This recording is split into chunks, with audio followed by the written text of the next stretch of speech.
Wilujeng Bapak Ibu lan sedulur-sedulur katresnan pepanggihan ing cariyos basa Jawi. Kados pundi kabaripun? Katur donga saking kula mugi-mugi kawontenanipun Bapak, Ibu lan sedulur-sedulur katresnan tansah sehat, semangat lan lancar anggenipun ngayahi pedamelan. Amin. Ing wekdal niki kula badhe ngaturi cariyos alaming lelembut anggitanipun F.X. Subroto kanthi ira-iraan emoh disusui. Kados pundi lelampahipun? Sumangga sugeng midhangetaken.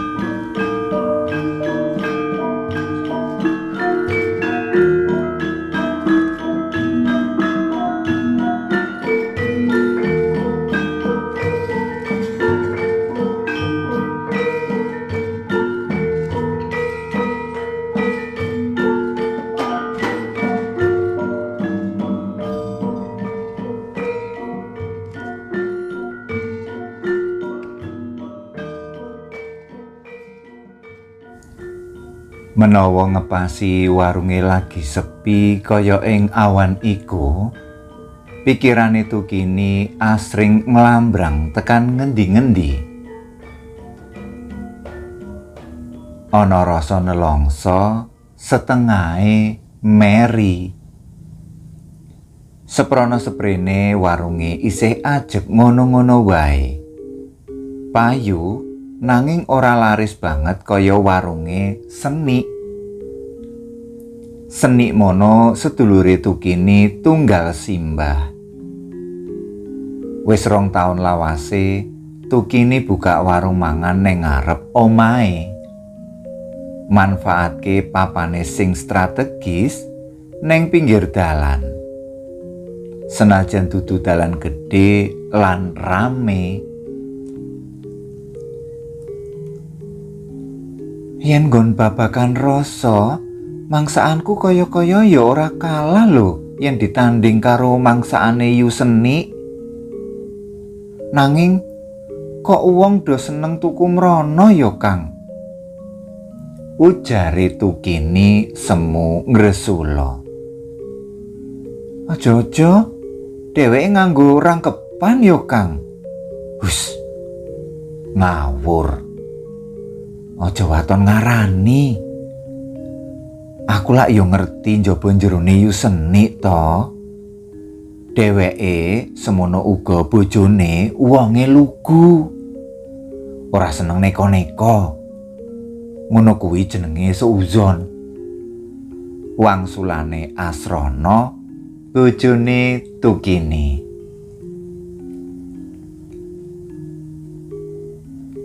Wong loro anggone guneman kandhek. Ana wong lanang mlebu warunge. Apa teh panas karo sego rames arep dipangan ngenggon. Asrana nglungani ninggalake warung.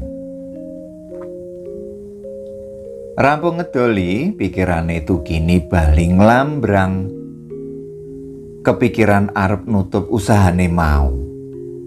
Nanging umpama ora dodolan, ora duwe kegiatan apa-apa, banjur arep ngopo? Apa sedina-dina mung arep nyemamlem sangga uwang, jagakake penghasilane bojone? Ora mungkin. Bayarane bojoku ya mung pas-pasan. Kadang kanggo nyukupi butuh sajroning sesasi wae kurang. Ngono panglocitane wadon sing sekawit duwe cita-cita dadi guru SD kasebut. Uga nate tuwa pepinginane arep nyambut gawe ning luar negeri dadi TKW. Kaya Narsiti, kanca SMA-ne mbiyen kang kasil mbangun omah sawise kerja 4 taun neng Korea. Nalika pepinginan mau disuntak neng ngarepe bojone, Asrana muring. Has, ora. Aku ora sarujuk menawa kowe kerja ning luar negeri. Arep bayaranmu setekro, anakmu isih cilik-cilik, isih mbutuhake panggula wentahmu. Aja mung nyawang senenge tok. Efek negative uga ana, Tuk. Kandhane Asrana akeh-akeh nanggapi kekarepane Tukini. Yen kowe nggo omonganku, warungmu kae openono, tlatenono. Pancen asile sethithik nanging barokah. Dipangan dadi daging. Percaya aku, Tuk. Asrana nyambung ujare. Tukini nglenggono. Ujare bojone ora kleru. Pepinginan anggone arep luru rejeki menyang manca negara kanthi dadi TKW disuwak. Dibuang adoh. Apa meneh bareng krungu Tunggana bojone Narsiti mendem wedokan. Dupeh ora ketunggon sing wadon, tangane tansah gegem dhuwit, banjur lali anak bojo. Mung saperlu ngoyak wong wadon liya. Kamangka dhuwit sing ning tangane mau dhuwit kiriman saka Narsiti sing direwangi meres keringet neng Korea.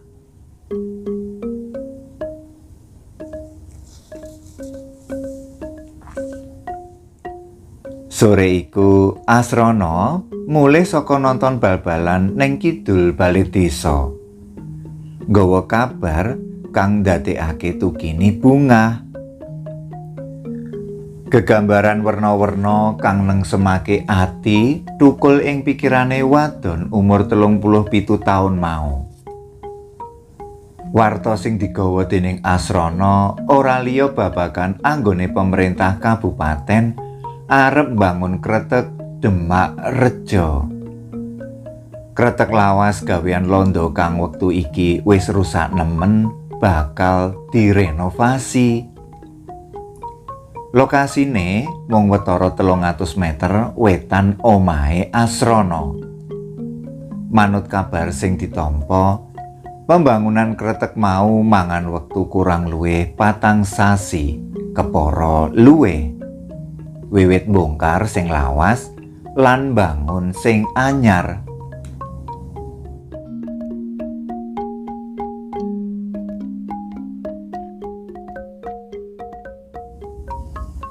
Jur kapan Kang arep diwiwiti pembangunane?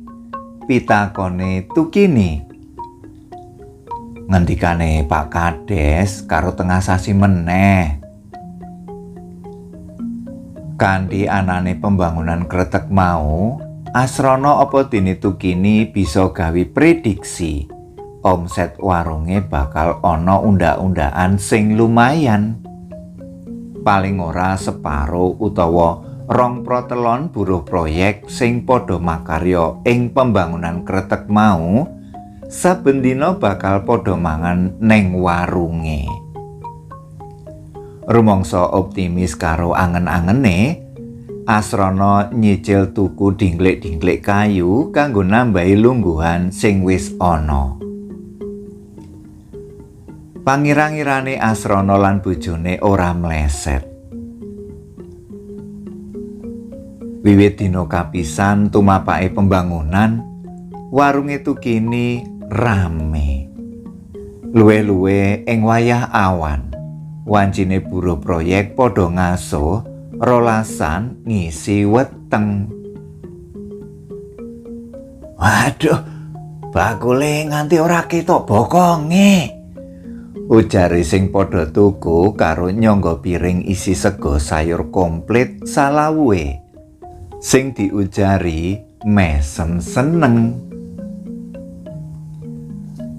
Senadyan seneng dagangane laris manis, Tukini sadar menawa para buruh proyek iku sistem kerjane harian.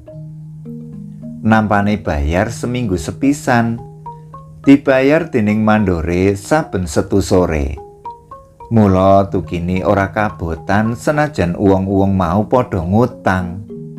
Sebab wis ana sing dijagakake. Pendak setu sore mesti dilunasi.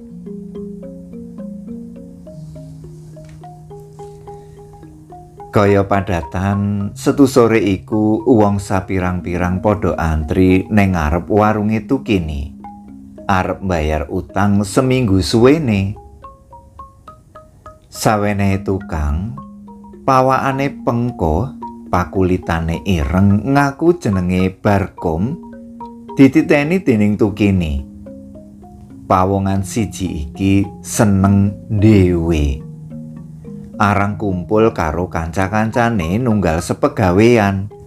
Yen bayar bon mesti milih keri dhewe. Aneh, pawongan pakulitan ireng mau ora nate gelem nampa susuk. Diitung wis kaping 5 Barkom nampik susuk sing diwenehake Tukini. Sepisanan susuk 50.000 rupiah, kaping pindho 65.000 rupiah, lan sing pungkasan 84.000 rupiah tetep emoh nampa. Sauger Tukini ubek golek duit ning slorogan arep kanggo susuk, wong mau mesti mojar. "Susuke peken wae, Mbak." Lebar ngucap ngono, wong lanang mau agahan geblas lunga embuh neng ngendi.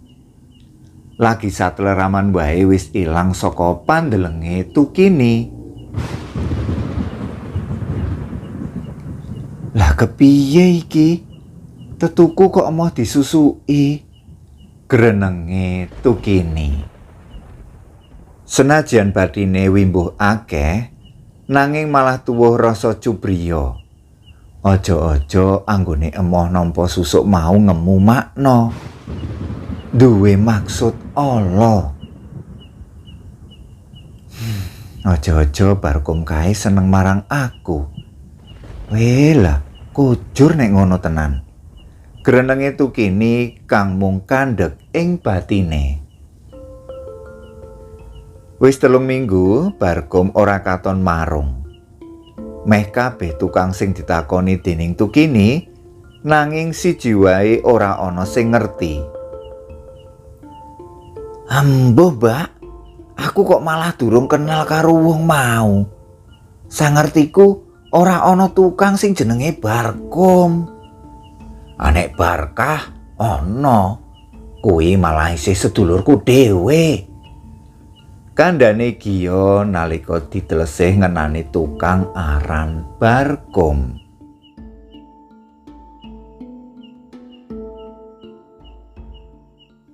Patang sasi kliwat seminggu, proyek pembangunan Kretek Demak Sari rampung. Warunge Tukini tetep rame.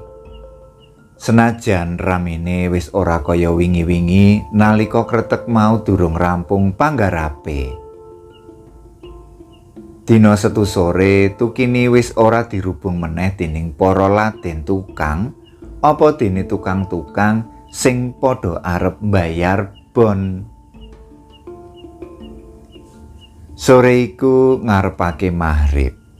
Tukini arep nutup warunge. Dheweke kaget. Ngerti-ngerti ana wong lanang pawakan pengkoh, pakulitane ireng, ngadeg ngejejer neng ngarep lawang. Tukini ora pangling. Wong lanang mau Barkom. Durung wae dibagekake, Barkom jumangkah mlebu warunge Tukini kang gebyoke wis ditutup. Ora rikuh lan pekewuh, Tukini digandeng, diajak mlebu warung. Aneh, Tukini ora kuwawa nulak. Tekan jero warung, tangane wong lanang pengkoh mau nyandak lawang terus ditutup lan ceklek. Lawang warung dikunci rapet saka jero. Kesadarane Tukini ilang. Ora suwala nalika dirangkul, diajak tumuju lincak sing kulina kanggo ngasuh Tukini kalane sepi wong tuku. Minangka wanita sing wis tanek ambyur ing madyaning wong sesomahan, Tukini pono marang nere kabeh mau. Kaya tumbu oleh tutup ing sanduwuring amben prasaja, ing sore iku dumadi tumindak dudu antarane Tukini karo Barkom.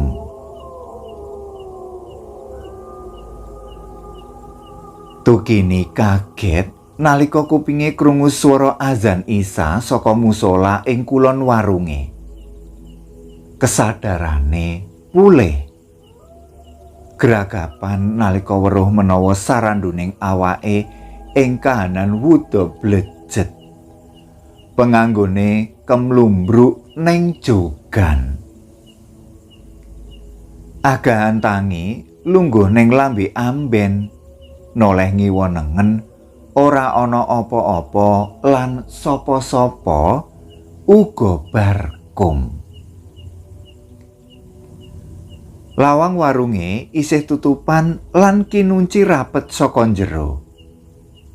Tukini kelingan Pak Desetro Ngudiyana kang nate mojar menawa Kretek Demak Sarimono ana sing tunggu. Sawijining makhluk alus memba-memba wong lanang pideksa kang ing wektu-wektu tinamtu gelem nggodha wong wadon setengah umur, utamane sing pawakane semok wewek. Kelingan critane Pak Desetro Ngudiyana, sakala tangise Tukini kutah. Kurang ajar. Diampot. Dadi danyang Kretek Demak Sari wis kasil nyecep sari maduning awakku. Bengoke jroning ati. Sewu rasa nggubel neng dadane. Tukini nesu, gelo, getun.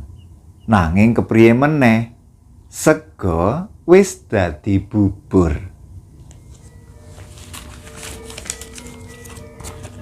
Jodha mekaten waosan saking cariyos basa Jawi. Mugi ndadosaken panglipuraning penggalih. Cekap semanten kula nyuwun pamit. Matur nuwun.